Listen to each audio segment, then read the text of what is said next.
అని చెప్పి సందర్భంగా హెచ్చరిస్తా ఉన్నాం. గ్రామాలలో మేము చూస్తూ ఉన్నాం. మొన్న ఒట్టేసుకొని చెప్తున్నాడు అంటే రేవంత్ రెడ్డి గారి మీద నమ్మకం లేనట్టున్నది.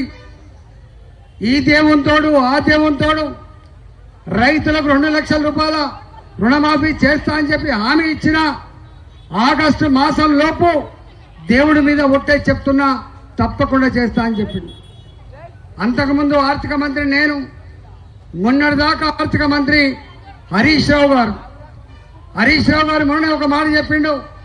ఒకవేళ కనుక 34,000 కోట్ల రూపాయల రైతు రుణమాఫీ కనుక ఒకేసారి చేస్తే నేను శాశ్వతంగా ఎమ్మెల్యే పదవికి రాజీనామా చేస్తా, మళ్ళీ జీవితంలో ఎప్పుడు పోటీ చేయనని చెప్పి ఇవాళ హరీష్ రావు గారు ఛాలెంజ్ చేసిండు. పాత ఆర్థిక మంత్రిగా 5 ఏళ్ల క్రితం ఆర్థిక మంత్రిగా నేను చెప్తున్నా, నీవు కనుక ఇచ్చిన హామీలు అమలు చేస్తే 3 నెలలకు రాస్తా, నువ్వు 3 నెలలు రావడానికి సిద్ధంగా ఉన్నావని చెప్పి హెచ్చరిస్తాను. మాటలు నాలుకకు నరం ఉండాలి.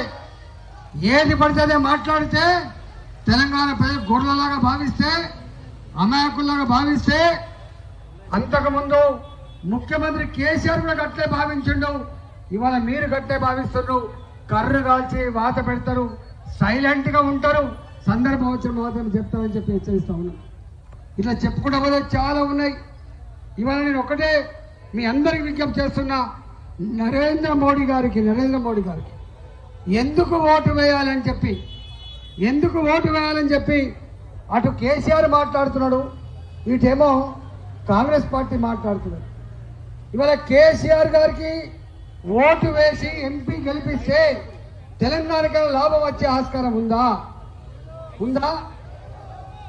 అంతకుముందు అంటేనేమో ఇక్కడ గవర్నమెంట్ ఉన్నది కాబట్టి ఈ రాష్ట్ర ప్రయోజనాల కోసం ఢిల్లీలో పార్లమెంట్లో కొట్లాడతారని చెప్పి మనం అనుకుంటాం. కానీ వాళ్ళ ఇక్కడ గవర్నమెంట్ లేదు, అక్కడ వీళ్ళు పోయి చేసేదేమీ లేదు. కాబట్టి ఈసారి కనుక బీఆర్ఎస్ పార్టీకి కారు గుర్తుకు ఓటు వేస్తే దాని వాల్యూ 0 తప్ప దానికి విలువ లేదని చెప్పి సందర్భం చేస్తున్నాం. మొన్నటి వరకు వేసినాం, రాష్ట్రంలో మళ్ళా కేసీఆర్ ముఖ్యమంత్రి కావాలని చెప్పి హైదరాబాద్లో ఉన్న వాళ్ళంతా వేసిండ్రు. కానీ వరంగల్, ఖమ్మం, నల్లగొండ, మహబూబ్నగర్ లాంటి జిల్లాలలో కేసీఆర్గా మాకు వద్దని చెప్పి ఓటేస్తే ఇవాళ రేవంత్ రెడ్డి ముఖ్యమంత్రి అయిండు, కాంగ్రెస్ పార్టీ ముఖ్యమంత్రి అయిండు. అందువల్ల ఈ రాష్ట్రంలో ఇవాళ ఇప్పటికిప్పుడు బీఆర్ఎస్ పార్టీకి ఓటు వేస్తే తెలంగాణకు వచ్చే లాభం లేదని చెప్పి సార్ మనం గుర్తు చేస్తాం. రెండవది, రేవంత్ రెడ్డి గారు ఏమంటున్నాడు, నేను 66 హామీలు ఇచ్చిన 6 గ్యారంటీలు అమలు కావాలి. ప్రజలారా, 6 గ్యారంటీలు కనుక అమలు కావాలంటే నాకే మళ్ళా ఓటు వేయండి. రాహుల్ గాంధీ గారి ముఖ్యమంత్రి అవుతారు, రాహుల్ గాంధీ ప్రధానమంత్రి అయిన తర్వాత ఈ 6 గ్యారంటీలు అమలు చేస్తా అని చెప్పు.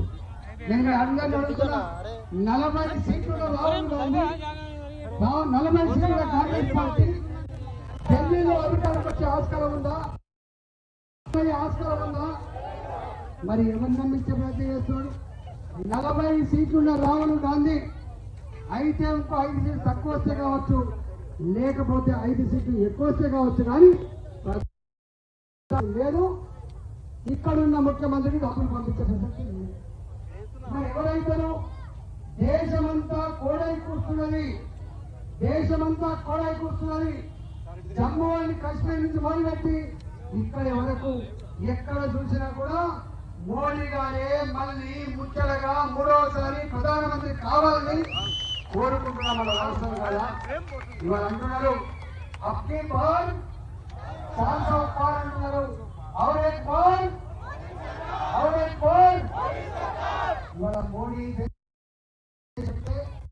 ఇవాళ సోషల్ మీడియాలో, మీ సెల్ ఫోన్లలో రోజు మంది వస్తున్నాయి మోడీ గారు ఏం చేసి.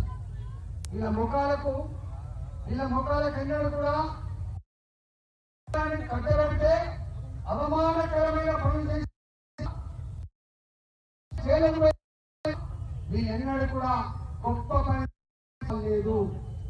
గొప్ప స్కాములు వీళ్ళ జరిగినాయి, 2G స్కామ్ వీళ్ళతో జరిగింది, ఓపెన్ స్కామ్ వీళ్ళతో జరిగింది. ఇవాళ చెప్పుకుంటూ పోతే మనం తలదించుకునే పరిస్థితి తప్ప తలెత్తుకునే పరిస్థితి కాంగ్రెస్ పార్టీ ఏనాడు కూడా చేయలేదు. కానీ నేను అడుగుతున్నా, మోడీ గారి నాయకత్వంలో ఎక్కడైనా మనం తలదించుకునే పని మంత్రులు చేసినా అని చెప్పడుతున్నా, ఎక్కడ కూడా చేయలేదు. మొన్ననే దేశంలో 500 ఏళ్ల క్రితం పోగొట్టుకున్న రామ మందిరాన్ని ఇవాళ సుప్రీంకోర్టులో గెలిచిన తర్వాత అందరినీ రెప్పించి ఒప్పించి ఇవాళ అయోధ్యలో రామ మందిరాన్ని కట్టించి ఇక్కడ కూడా ఈ గల్లీలో ప్రతి ఇంటికి అక్షింతలు పంపించి నా కుటుంబాలు చల్లగుండాలి, నా దేశం చల్లగుండాలని చెప్పి మొక్కినటువంటి వ్యక్తి నరేంద్ర మోడీ గారు. ఇవాళ మనం ఏమైనా మీ దిల్సుగారు ఇప్పటి గుర్తొస్తుంది, సాయిబాబా గుడి దగ్గర పూజ కోసం పోయిన అమాయక ప్రజలు వాళ్ళు, అవంశం తెలియని వాళ్ళు ఒకరి జోలికి పోయేవాళ్ళు కాదు. గుడికి పోయేదే దేవుడా నన్ను చల్లగా చూడమని చెప్పి గుడికి పోతారు, మా ప్రజల్ని చల్లగా చూడమని చెప్పి గుడికి పోతారు. కానీ అలాంటి సాయిబాబా గుడి ముంగట ఇవాళ కాళ్ళు తెలియపడ్డాయి, రక్తం చెందినమాట వాస్తవం కాదా? ఇదే కదా తెలిసినగరం అని చెప్పి మనం తెలుస్తాం. తెలిసిన చాలా జనసమ్మర్దమైనటువంటి ప్రాంతంలో ఇదే కాంగ్రెస్ పార్టీ పాలిస్తున్న క్రమంలో ఆనాడు బాంబులు పేస్తే మీకు అంతా కూడా తెలుసు. కోటిలో ఉన్నటువంటి గోకుల్ చాట్ లో బాంబులు పేస్తే ఎంతమంది చనిపోయి. ఇవాళ లుంబిని పార్క్ కూడా వదిలిపెట్టే దుర్మార్గం. లుంబిని పార్క్ దగ్గర కూడా బాంబులు వెళ్ళాయి. జమ్మూ అండ్ కాశ్మీర్ లో అయితే ఏదో ఒక జాగల బుల్లెట్ల గాయాలతో చనిపోయిన శవాలు ఇలా గ్రామాలకు వస్తూ ఉన్నాయి. ఇలా బాంబుల మోతల్లో ఇలా శరీరాల చిత్రమైనటువంటి బాడీలు చుట్టూ వచ్చే సందర్భాలు చూశాం. కానీ మోడీ గారు వచ్చిన తర్వాత నేను అనుకున్న కాంగ్రెస్ పార్టీ నాయకులారా, మోడీ గారు వచ్చిన తర్వాత జమ్మూ అండ్ కాశ్మీర్ లో నరమేధ ఉందా, కింద రక్తం ఉందా, దేశం మొత్తంలో ప్రశాంతత ఉన్నమాట వాస్తవం కదా, ఇంటర్నెట్ ఏం కావాలని చెప్పిపోతా ఉన్నాయి. ఇలా మూడోది కరోనా వచ్చినప్పుడు ప్రపంచమంతా వణికిపోయింది. గుడిసెల్లో ఉన్నవైనా వేల కోట్ల రూపాయలైనా కరోనా కనుక భక్తులము సత్వమంటే భయంతో ఉండేటువంటి పరిస్థితి చూసి ప్రపంచమంతా దుఃఖించింది. అమెరికా లాంటి దేశాలు కలగలాంటి, చైనా లాంటి దేశం అగ్రస్తులైపోయింది. భారతదేశంలో కూడా ఇవాళ అనేక మంది చనిపోయింది.